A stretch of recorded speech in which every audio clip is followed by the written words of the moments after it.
body doesn't understand when we are experiencing something stressful that is actually putting us in danger, and when we are just being triggered or our buttons or our values are being stepped on.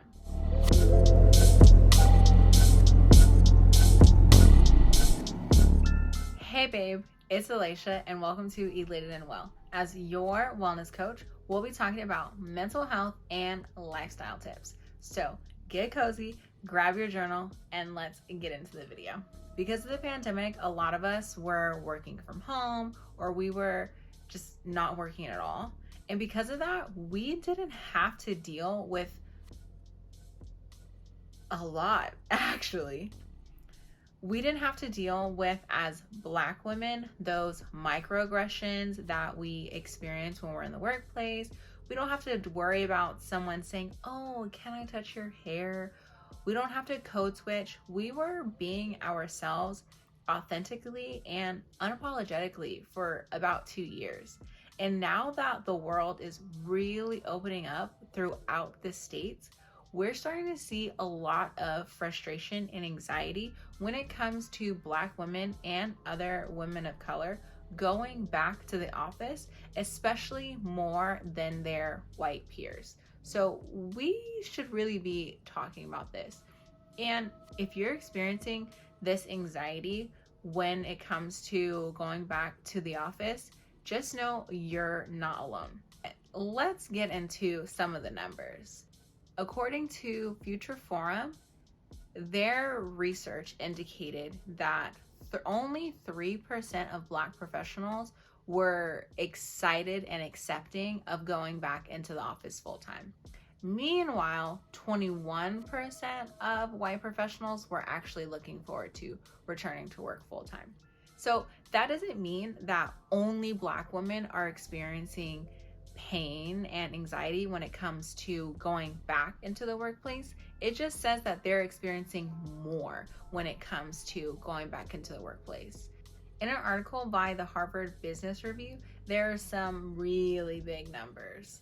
So 81% of women of color said that they experienced some type of racism in the workplace, and about 90% said that they experienced sexism within the workplace. In this same study, 79% of women of color reported that they had to alter their appearance or demeanor just so they could fit in at work.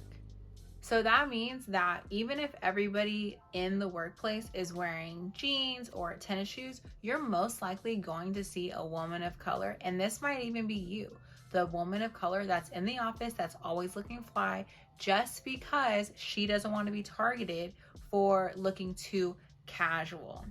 I was talking to one of my colleagues, and she's also a wellness coach, and she shows up to facilitated training, and she was in a cardigan and a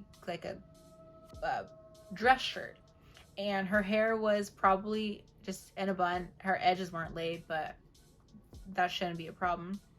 And her white boss says, you should really focus on getting ready.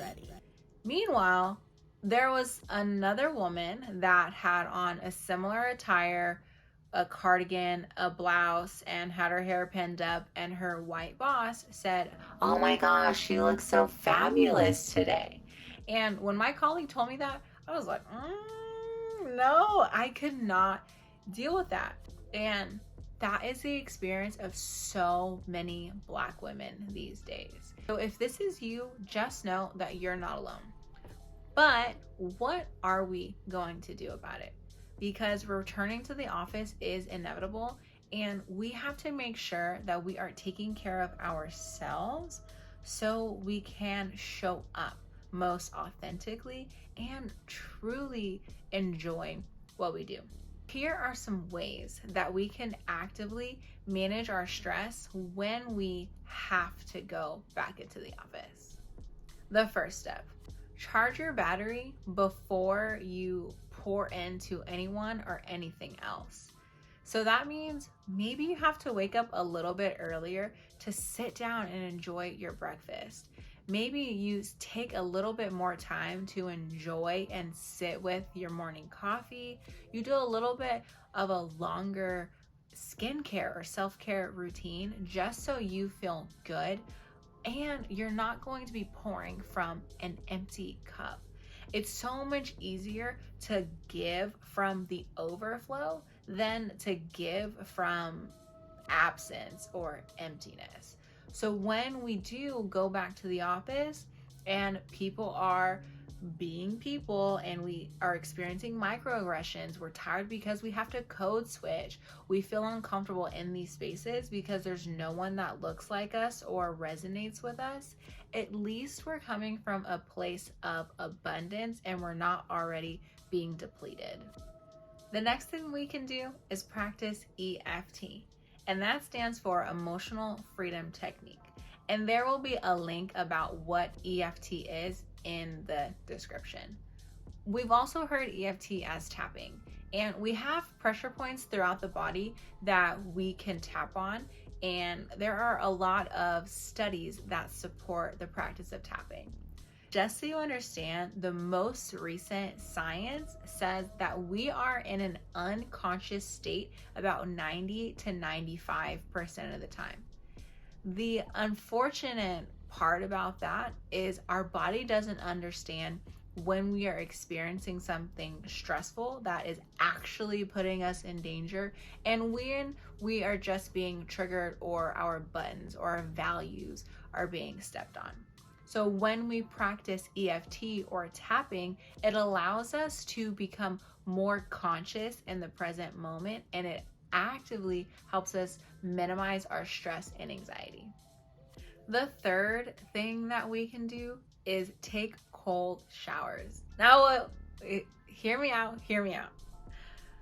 There are so many benefits of taking cold showers, and there are physical benefits, reducing inflammation, they help us wake up.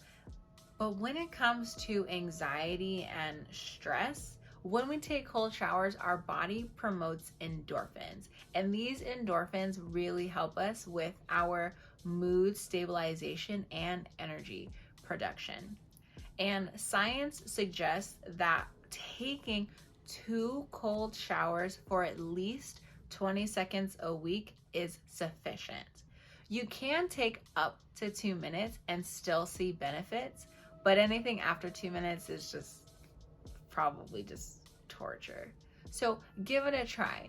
When you get in the shower, it's all in your head. Yes, it is cold, but over time, you can start to see the results for yourself. Now, you don't have to do all of these techniques, but you need to do something. As we transition back into the workplace, the stress is really rising. And sometimes we don't even realize that we're code switching. We don't even realize these microaggressions because they are constant. But just know you are not alone with this stress. So many Black women are nervous to return to the office because for 2 years, they were able to be themselves. We didn't have to worry about showing up and showing out all the time. We could get our work done and then get back to our lives. So now that we are getting back into the workplace, make sure you take care of yourself. Stepping back into the office, it's important that we know how to take care of ourselves amongst all of the things that cause us so much stress and anxiety. So in addition to charging your battery before you do anything else, tapping and taking cold showers, make sure you find your allies. Make sure you don't get stuck in your little silo and become a hermit. Reach out, talk to people, find a community that allows you to feel accepted and a sense of fulfillment. Because when we do that, we're more likely to go through life and show up to work and not always be so stressed out. It's unfortunate that as Black women, we have to endure this, But remember, you are not alone. And it's important that although it sucks, try to take care of yourself. So that's it for today's video. Comment down below which of the 3 suggestions you are willing to give a try. And make sure you share this video with another beautiful Black woman that is experiencing the same stress when it comes to transitioning back to the office. Also, don't forget to like, comment, and subscribe. I'll be posting twice a week, and as your wellness coach, we'll always talk about mental health and share lifestyle tips. That's all for now. We'll talk to you soon, babe.